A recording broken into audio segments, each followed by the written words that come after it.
Donc, effectivement, je vais vous présenter maintenant les rôles et responsabilités de la direction de la sécurité des barrages qui ne pouvaient pas être avec nous aujourd'hui. Par contre, ils ont fait une révision là, sur les informations qu'on vous présente aujourd'hui. Donc, à titre de mandataire du gouvernement du Québec, la direction de la sécurité des barrages veille à l'application de la loi sur la sécurité des barrages et de son règlement, lesquels visent plus de 6 000 barrages. Plus précisément, leur responsabilité vise l'analyse des demandes d'autorisation en vertu de la loi sur la sécurité des barrages, donc l'autorisation de travaux. Ils approuvent aussi les correctifs découlant des études de sécurité. Ils font des visites de vérification réglementaire et ils font la mise à jour de la disponibilité du répertoire des barrages. Concernant les types de demandes reçues, donc la très grande majorité des demandes reçues concernent les travaux de modification de structure des barrages à forte contenance, dont le niveau de conséquence est moyen ou supérieur, parce que ces barrages-là doivent être conformes aux normes de sécurité et aux règles de l'art dans le domaine des barrages. En moins grande proportion, en fait, en très faible proportion, ils gèrent des demandes de démolition et de démantèlement pour les barrages à faible contenance.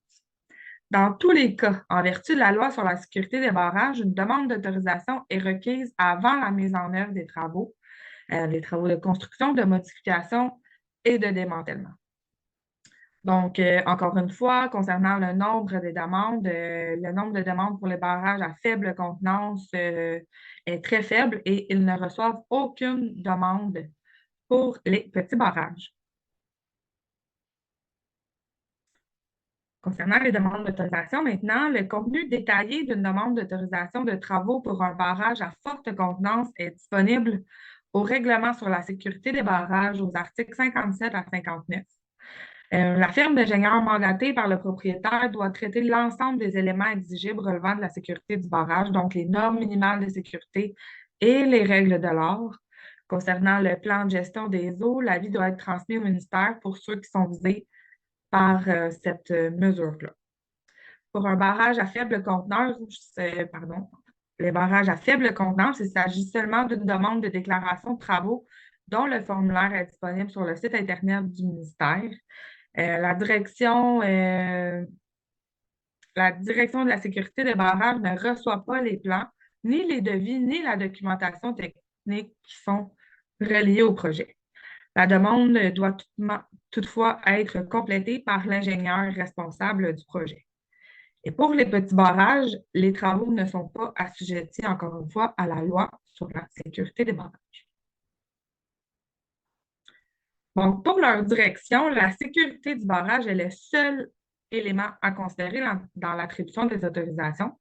Pour eux, un réservoir vide est un barrage sécuritaire sans aucune considération pour les impacts environnementaux, sociaux ni économiques. Donc, leur rôle est strictement en lien avec la sécurité et les obligations de la loi relativement à la sécurité. Donc, les aspects environnementaux peuvent être encadrés par d'autres exigences, là, comme on vient de le voir avec le MPO, mais comme on va le voir également dans les autres présentations des directions du ministère de l'Environnement. Donc, pour ce qui est de leur rôle dans les conflits d'usage, la direction de la sécurité des barrages n'a pas la connaissance, ni la responsabilité et ni le mandat de s'impliquer dans la gestion des barrages. Les problèmes de niveau d'eau et de gestion relèvent quant à eux de la responsabilité civile du propriétaire du barrage.